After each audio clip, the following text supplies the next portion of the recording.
After a long hunt, U.S. President Donald Trump announced that Islamic State leader Abu Bakr Al-Baghdadi has been killed inside his safe house by U.S. Special Forces.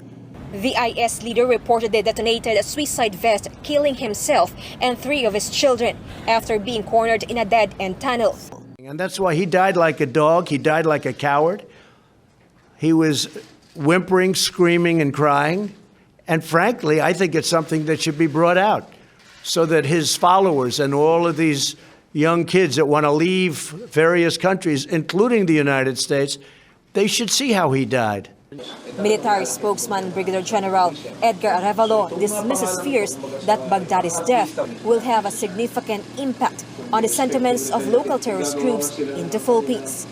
Si Al-Baghdadi, hindi naman siya ganun kalaking pangalan sa mga local terrorist group, except yung mga leaders, kagaya ni na Abu Turaife, ni na Sawadyaan, mga Abu Sayyaf group leaders, na kilala siya.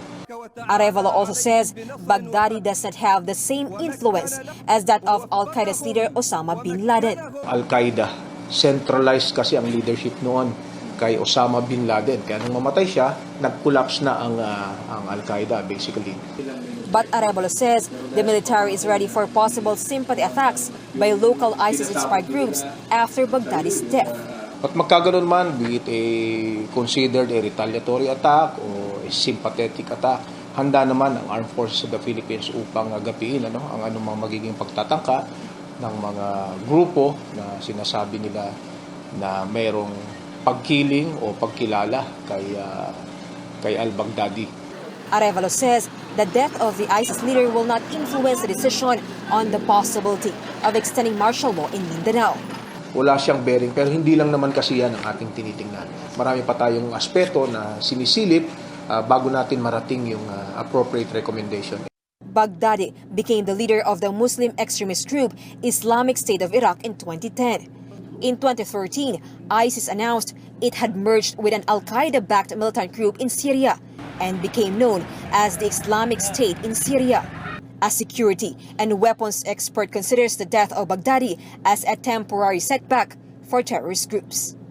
But like in any organization, we still have to be worried who will replace him because we don't know if the person who will replace him will be more radicalized than him. The AFP Western Mindanao Command, though, is not taking any chances. For News 5, Jenny Dongon, BR1 News.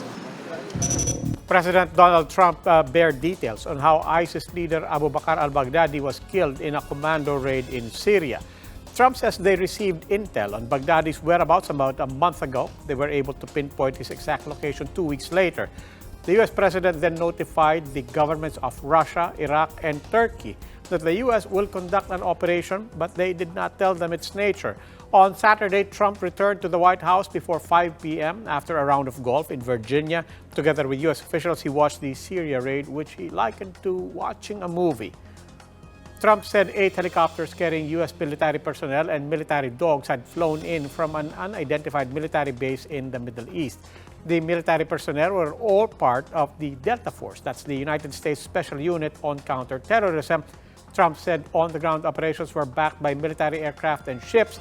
The American helicopters came under fire upon approaching Baghdadi's compound, but they quickly repelled the assault and landed safely. U.S. forces then blasted a wall instead of entering a main door to the compound, as that was believed to be booby-trapped. Based on Trump and U.S. officials' accounts, U.S. forces quickly cleared the compound of ISIS fighters who were either killed or had surrendered. Baghdadi was located and asked to surrender, but Trump said he refused and ran into a tunnel with his 3 children. There, he was chased by dogs and ultimately cornered at a dead end. Trump said Baghdadi was whimpering, crying, and screaming during his final moments. But the world's most wanted terrorist then supposedly detonated his suicide vest, killing himself and his children and collapsing the tunnel they were in. Trump said a DNA test on Baghdadi's mutilated body parts confirmed his identity.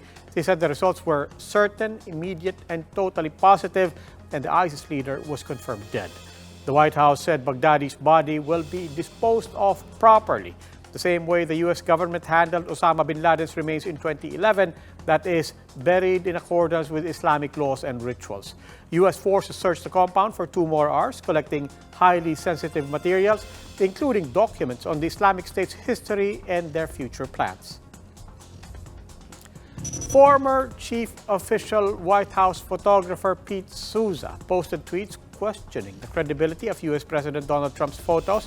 This after pictures of Trump surfaced showing him in the war room along with top defense officials during the raid against fallen ISIS leader Abu Bakr Al-Baghdadi. Souza took notice of the discrepancy between timestamps. He said the raid rolled out at 3:30 p.m. Washington time, but the photo posted was taken past 5 p.m. But Souza says it is also possible that the photo was posted at the time when the raid was still ongoing. He also clarified he is not claiming that the photo was staged. Souza had been chief photographer for former U.S. Presidents Ronald Reagan and Barack Obama. One of his iconic photos, called Situation Room, showed how Obama monitored the raid against former Al-Qaeda leader Osama bin Laden in 2011.